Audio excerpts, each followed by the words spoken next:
Good morning guys. Ito pa tayo, makalatag pa tayo sa circuit na may short protect.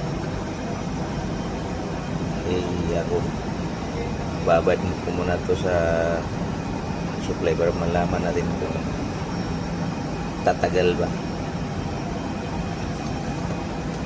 Ito pala yung pang-testing ko, pang-troubleshooter ko. Tapos gamitan ko ng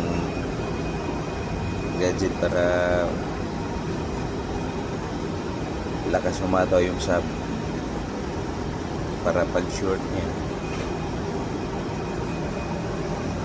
Para makita ko kung papalag ba ng gusto.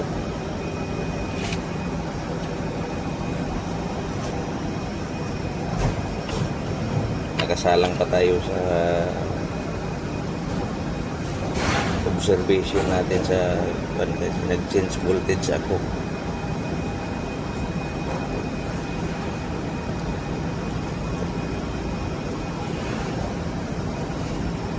Change voltage ako kasi para maging standard yung ng paggawa ko ng supply nito.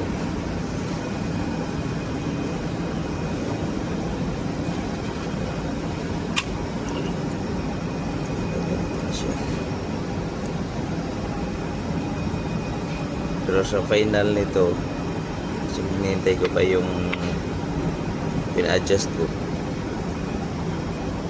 PCB white ang gagamitin para sa pang-ano natin.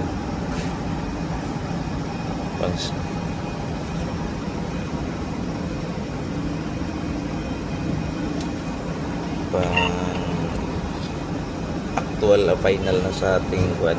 Ito sa bali ang ginagawa ko ngayon. Ano lang to, sample para sa susunod pag magawa na tayo ng marami, dire-diretso na yung guide natin. Okay, yan lang mga guys. Thank you so much for watching. See you next video.